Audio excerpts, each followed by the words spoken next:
Батыр деген елді қорғайтын азаматтар. Дұрыс айтасыздар, Серік айта ғой. Олар елдердің жерлерін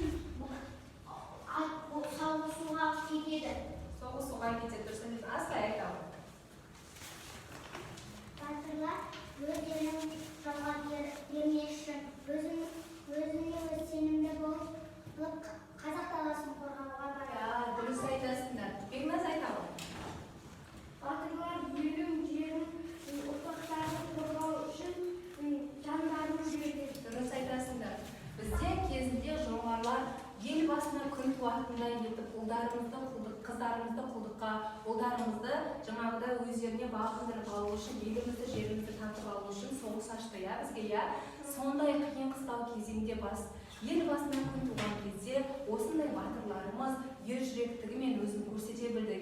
Сондай кезде елін, жерін қорғап, не істеді? Жеңіп шықты. Енді мына суретке қарасаңдар, не көріп тұрсыңдар? Қандай сауыт киеді, оны қандай сауыт? Оны не үшін киеді деп ойлайсыңдар?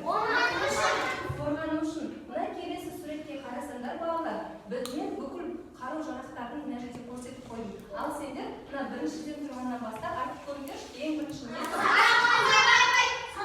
Апа, шулама. Балта, қылыш. Екінші Отыра ғой, Бекназ айта ғой. Екінші не? айбалта. Дұрыс айтасың. Екінші айбалта. Дұрыс айта ғой. Дұрыс айтасың. Айта ғой. Үшінші найза. Аха, келесі. Айта ғой, нұқасын. Қалқан. Жоқ, төртінші не екен? Шоқпа. Шоқпа, дұрыс айтасыңдар. Бұл қарулардың барлығын ежелгі батырларымыз не істеген? Осы арқылы соғысқан, қорғанған, Енді мына видеоға бәріміз назар аударайық. Ардақ тұтқан. Наурызбай Тұтқынбетұлы 1760 жылы, 1781 жылы қайтыс болған атақты батыр, белгілі қолбасшы. Жоңғарларға қарсы күрескен жазушылардың бірі. Наурызбай дене бітімі адамзат баласында сирек кездесетін ерекше жаралған батыр болған. Осының қолымен бұзғандай, жауынан қақпаттай, ойы кенесіп бере жіңішке, өзі ақын, әнші, күйші болған. Төрелер күйі авторының бірі. Ол Аңырақай шайқасына қатысып, 23 жасында белгілі қалмақ батырлары Шамалхан мен Қаскелеңді жекпе-жекте. Атап шығаршы, кәне? Айта ғой. Бекназ айта ғой. Наурызбай, Бөгенбай, Қабанбай. Осы үш батырымыз туралы айтылған екен,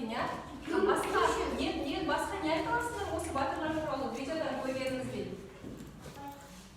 Кәусар айта ғой. Бара. Қабанбай батыр 1671 жылы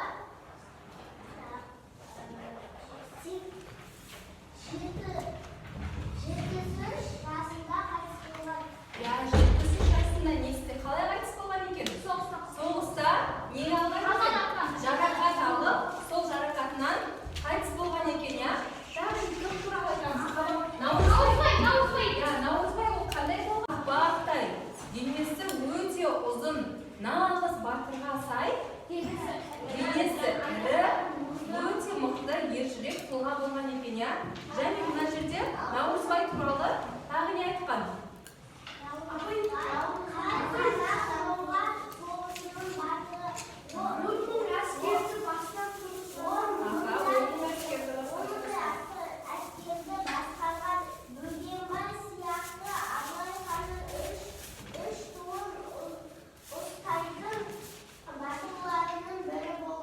Дұрыс айтасың, Абылай ханның зарында жүрген, Абылай хан мақтан тұтатын батыры болған Абылай ханның.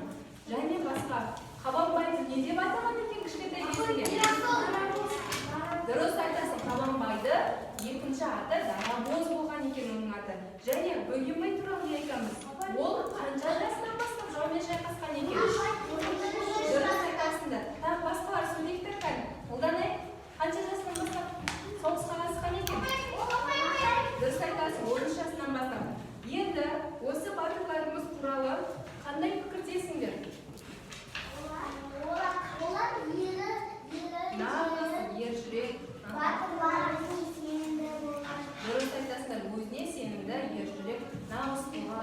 осының мәңгілік есімізде қалады. Неге?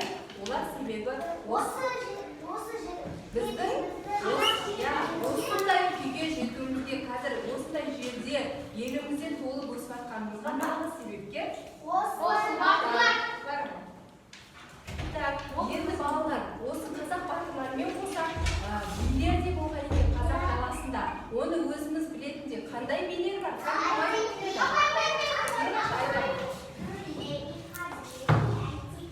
Қай жүз айта ғой? Қандай жүздерде болған?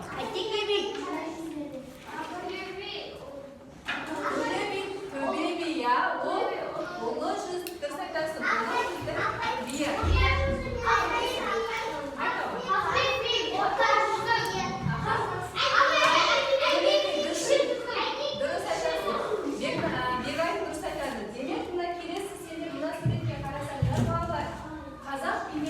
Яғни ұлы жүздің көбе биі ол кім? Төре би.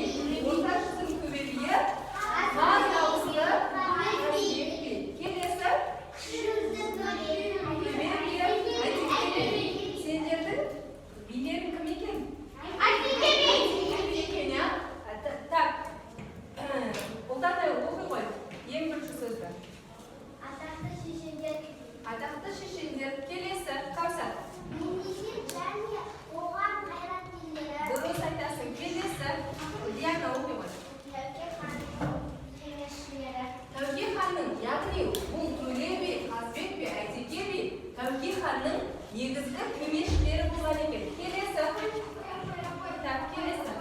Зылқасым оқи ғой. Жеті жарғы әдет сан жинағын шығару үлес қосқан билер. Дұрыс айтасың. Жеті жарғы әдет қорқын заң жинағын шығарушы кімдер болған екен? Осы билер болған екен. Оны бәріміз білеміз ғой, иә? Келесі. Мен бостандығын, татулық пен бірлігін насихаттаушылар. Билерді өздерің ойланыңызшы. Билер деген кімдер олар?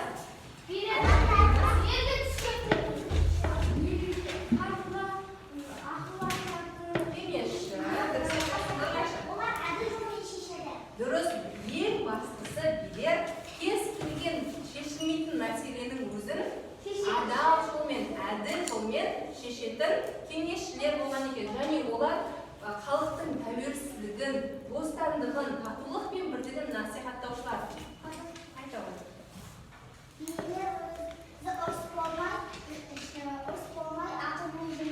Аға, дұрыс айтасыңдар. Енді осы үш биіміздің қандай нақыл сөздері бар еді? Кімнің есіне біз әдебиеттік оқудан да өттік? Хотя бір-екі жолын айтып кетіңдерші, еске түсіріп. Болмаса бір кез келген жай айта отырсақ.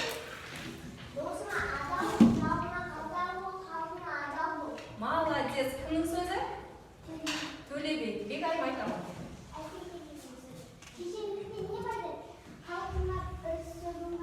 Пайда тимесе дейді, иә? Дұрыс айтасың. Ақыл тұрған жерде Ашық тұрған жерде ақыл тұрмайды дейді, иә? Дұрыс айтасыңдар балалар. Өте жақсы. Енді бәріміз дәптерлерімізді ашып, келесі тапсырманы орындайық. Кітапта көріп тұрғанымыздай осы қазақ билері дана, әділетті, парасатты, шешен, батыл болған, иә? Осы сөздерді бір екі-үш сөйлем құрастырыңдар. Өздеріне ұнаған сөздерді алып, билер туралы өздеріне ұнаған сөздерді құрастырып, иә, және тақтадан жазып қойдық жаңа бүгінгі күнді жазып, сол осыны маған жазып қазір оқып беретін боласыңдар. Тез орындаймыз.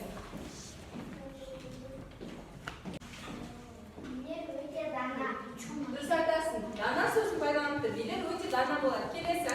Әмина оқи ғой.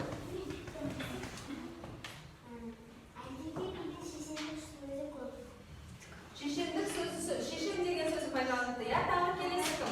Аслай оқи ғой. билер әділетті жолмен шешеді. Дұрыс айтасың. Билер кез келген нәрсені әділетті, адал жолмен шешеді. Келесі тағы кім оқи? Апай, мен ағылшынша іздедім. Айта ғой. Билер өте батыл. Билер өте батыл. Неге батыл деп ойлайсыңдар балалар? Өте сенімді болады. Себебі тез шешім қабылдайсың. Так, балалар енді барлығымыз осылап ойындар бітсе, келесі тапсырмаға назар аударайық. Өз жерлеріңнен енді балалар апайлама енді үйде өз жерлерінен шыққан осы еліміздің жақын осы ауылымыздан шыққан бір батыр болмаса бір шешен дана адамды алып өздерің соған мәтін құрастырып бересіңдер. Кімді танисыңдар мысалы? Айта ғой. Дұрыс айтасың. Мысалы